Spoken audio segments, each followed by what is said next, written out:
जय माता दी। राधे राधे।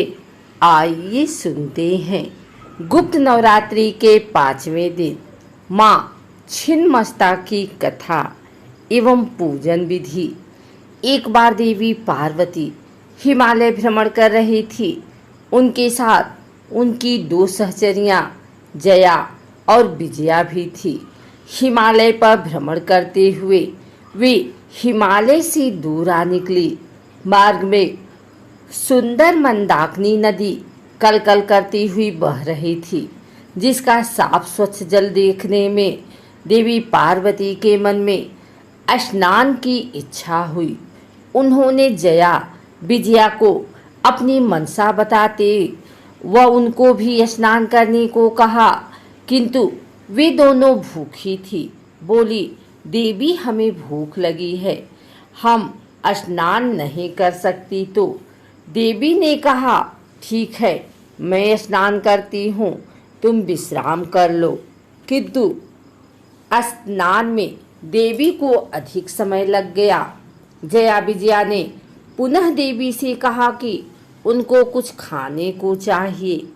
देवी स्नान करती हुई बोली, कुछ देर में बाहर आकर तुम्हें कुछ खाने को दूंगी। लेकिन थोड़ी ही देर में जया विजया ने फिर से खाने को कुछ मांगा। इस पर देवी नदी से बाहर आ गई और अपने हाथों में उन्होंने एक दिव्य खड्ग प्रकट किया। वह उस खड्ग से उन्होंने अपना सिर काट लिया। देवी के कटे गले से रुधिर की धारा बहने लगी। 3 प्रमुख धाराएं ऊपर उठती हुई भूमि की ओर आई तो देवी ने कहा, जया विजया, तुम दोनों मेरे रक्त से अपनी भूख मिटा लो।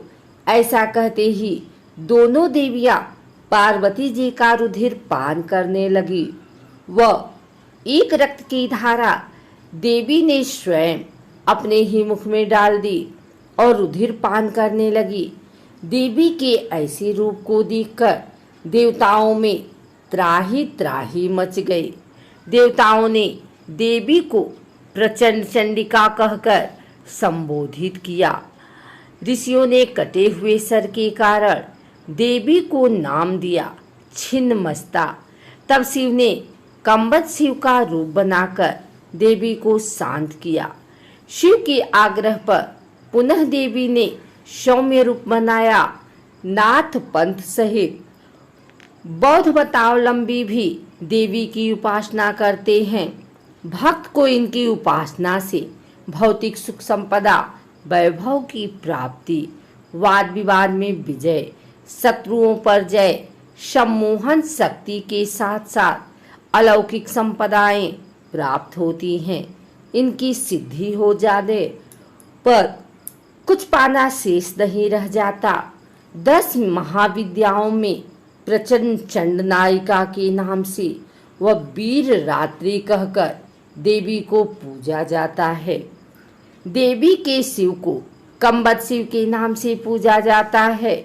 छिन्नमस्ता देवी शत्रुनाश की सबसे बड़ी देवी हैं। भगवान परशुराम ने इसी विद्या के प्रभाव से अपार बल अर्जित किया था। शास्त्रों में देवी को ही प्राण तोषणी कहा गया है। देवी की स्तुति से देवी की अमोघ कृपा प्राप्त होती है। गृहस्थ साधक को सदा ही देवी की सौम्य रूप में साधना पूजा करनी चाहिए। देवी योगमयी है। ध्यान समाधि द्वारा भी इनको प्रसन्न किया जा सकता है। यहाँ पिंगला सहित स्वयं देवी सुषुम्ना नाड़ी हैं, जो कुंडलिनी के स्थान है। देवी के भक्त को मृत्यु भय नहीं रहता, वो इच्छानुसार जन्म ले सकता है। देवी की मूर्ति पर रुद्राक्ष, नाग, केसर व रक्त चंदन चढ़ाने से बड़ी बाधा भी नष्ट होती है। महाविद्या छिन्नमस्ता के इन मंत्रों से आदि व्याधि सहित बड़े से बड़े दुखों का नाश संभव है।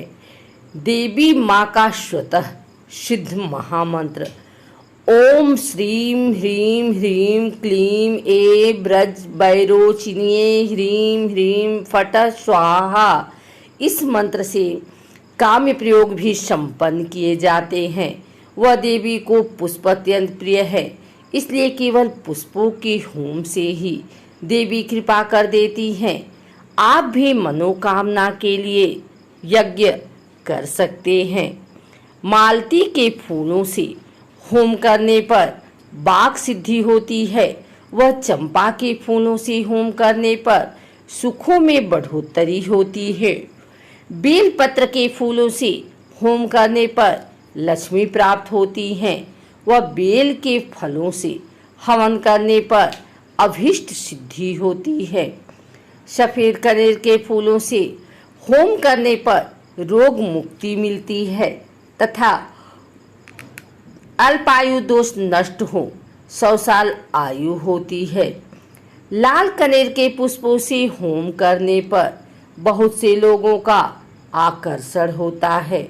वह बंदूक पुष्पों से होम करने पर भाग्य वृद्धि होती है। कमल के पुष्पों का घी के साथ होम करने से बड़ी बाधा भी रुक जाती है। मल्लिका नाम के फूलों से होम से भीड़ को भी वश में किया जा सकता है। वह अशोक के पुष्पों से होम करने पर पुत्र प्राप्ति होती है। महुए के पुष्पों से होम करने पर सभी मनोकामनाएं पूरी होती हैं। वह देवी प्रसन्न होती हैं। महाअंक देवी द्वारा उत्पन्न गणित का जिसने स्वयं छिन्नमस्ता ही कहा जाता है, वो देवी का महाअंक 4 है।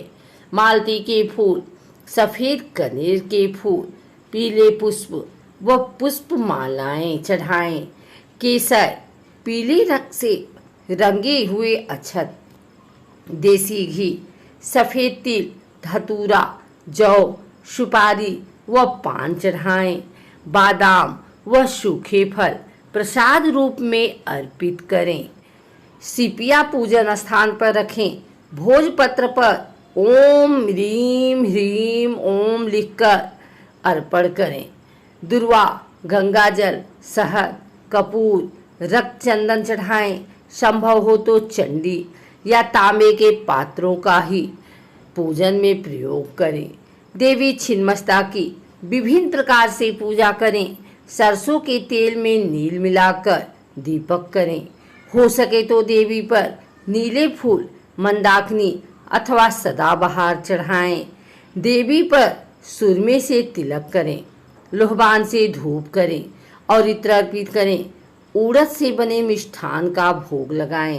तत्पश्चात बाएं हाथ में काले नमक की डाले लेकर दाएं हाथ से काले हकीर अथवा अष्टमुखी रुद्राक्ष माला अथवा लाजवर्द की माला से देवी के इस अद्भुत मंत्र का यथासंभव जाप करें।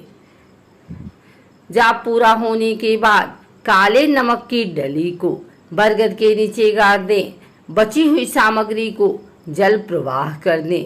इस साधना से शत्रुओं का तुरंत नाश होता है। रोजगार में सफलता मिलती है। नौकरी में प्रमोशन मिलती है तथा कोर्ट कचहरी, वाद विवाद व मुकदमों में निश्चित सफलता मिलती है। महाविद्या छिन्नमस्ता की साधना से जीवन की सभी मनोकामना पूरी होती हैं।